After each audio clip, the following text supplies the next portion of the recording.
Welcome back to WaterparkRanger, Let's Play Wind Waker. This episode, we delve deeper and deeper into the Earth Temple. By the way, to the left of here, across that way, is a Tingle statue. If you want to get it, use your Deck Relief, and then the Tingle Tuner stuff. And it's not important to us. You saw the platform over there hanging by the chains. All we care about is breaking down this holy door using the Earth God's lyric. So let's do that right now. This time I'm going to be quiet so I can let you hear the beautiful music, though you probably heard it before. Here we go.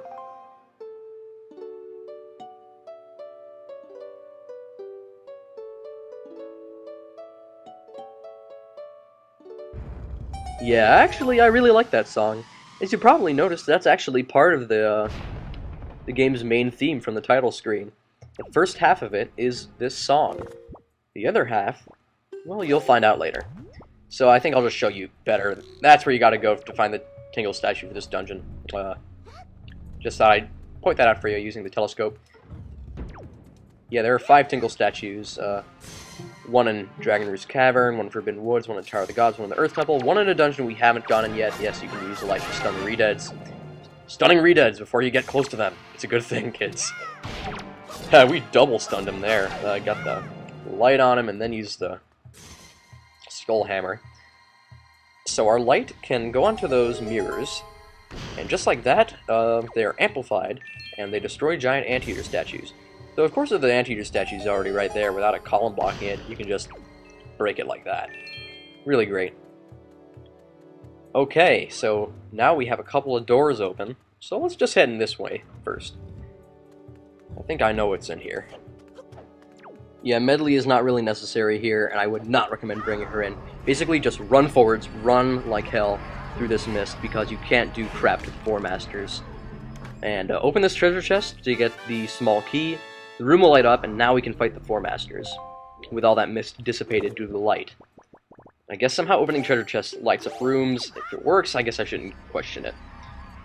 So, we gotta defeat all the Floormasters here to get the special optional thing that I'm thinking of. So let's use that handy trick from before that I showed you. Ice arrows, after stunning it with the boomerang, then use the skull hammer. Awesome! Red rupee? Sweet! So it looks like they're distracted by the skulls. They're wanting to pick them up, so that's better for us. We don't have to worry about them trying to snatch us. At least you don't have to worry as much. So yeah, this technique is just laying waste to this room full of like 6 Floormasters, which would normally be a huge order, even for an experienced player, because if you mess up once fighting a Floormaster, they all come back when you come back to the room. Because unlike with enemies, Floormasters don't just hit you. They end the fight. It's decisive. They end the fight against you. So yeah, we defeated every single Floormaster here really quickly using my awesome stun freeze smash strategy. SFS. Yes, that's what I'll be calling it. The SFS strategy for fighting Floormasters. And you get a treasure chart for defeating them. Once again, not required, but because we're doing a near 100% playthrough, the near emphasis on the near is for Tingle crap and Nintendo Gallery. We're pretty much doing everything else. Oh, perfect 700 rupees!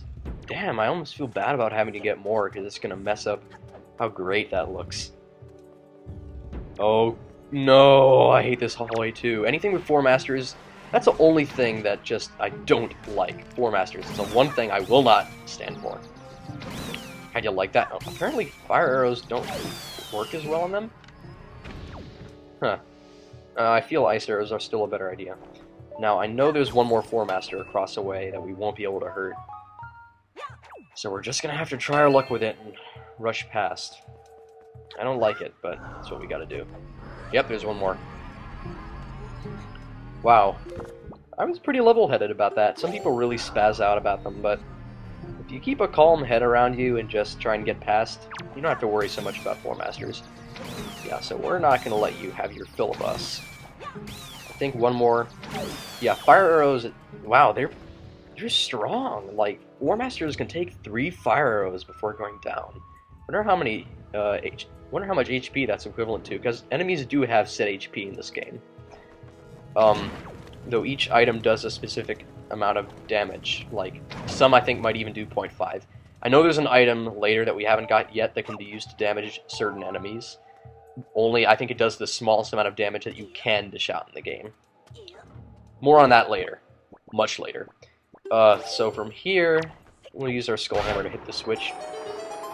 You actually do use the skull hammer to hit quite a few switches, and I guess I use it quite often because I like using it in combat, because it's actually quite useful as long as you remember you have it. Otherwise, it's like the most underused item in Wind Waker. Besides, like, the telescope. So, room we haven't gone into yet. Okay, at least we can kill that red bubble, so that when we go in there, there'll be one less bubble to bother us. Hey, that was fun to say. Bubble to bother us, bubble to bother us.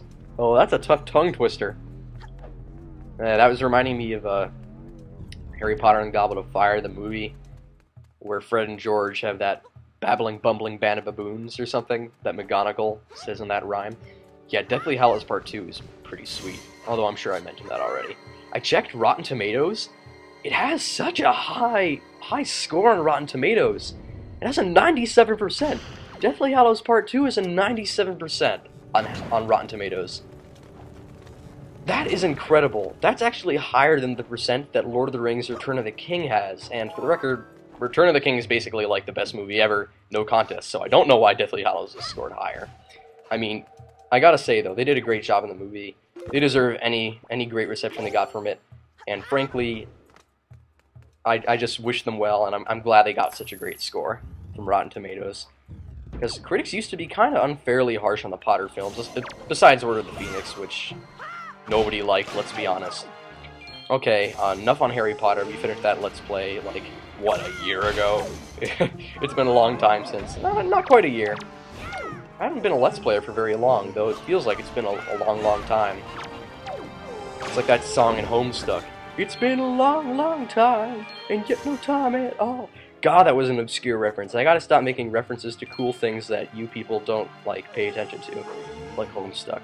Anyway, from here we're going to be using light on this guy to make him visible. We no longer need to use Medley. It saves us some time and trouble. Screw you, we're going to kill one and then we're going to kill you. That's the plan. Yeah, try to possess this one in the oh, we didn't even have to look at you. You walked right into that. You were asking for it. So now with all of those goons dispatched, we got a few giant god anteater statues to... You know, I'm starting to think, is the Earth God actually a giant anteater? I never thought of that before. I know it sounds crazy, but, like, the wind gods are giant frogs, and maybe the Earth gods are giant anteaters that look kind of like that, only probably a little bit less stoic. It's like, if you've ever played, this is a huge spoiler for anyone who hasn't really gotten to the Jak and Daxter series, so skip ahead 10 seconds. No lie, skip ahead 10 seconds if you ever intend on playing through the series. Like how, okay, here's a spoiler. In Precursor Legacy, you see giant statues. They're supposed to represent the Precursors, that look like giant menacing aliens. The truth is, in Jak 3, you find out that the Precursors were only ferrets, and they made those statues to look intimidating.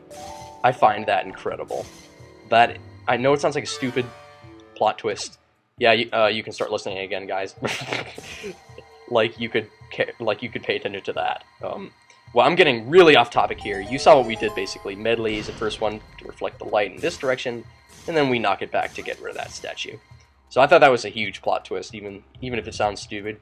They had a great writer for Jak 3. Or the whole Jak series is great writing. It actually improves a lot after the first, even though the first is probably the one I like the best, just for how fun it is. Jak and Daxter series, great series. Anyway, we ran through that hallway of falling coffin lids, and we got a red rupee. Unfortunately, getting back won't be quite as easy, because there are freaking redeads in the hall. Oh god, he stunned us. Save me, Bat, save me, save me! Oh, that was close. Alright, we're past. I hate redeads so much. Okay, guys, next episode we're gonna head through the rest of this coffin-filled hallway. Well, we're gonna get through the door at the end anyway. You'll see what's on the other side, basically. So until then, I hope you've enjoyed this episode, really.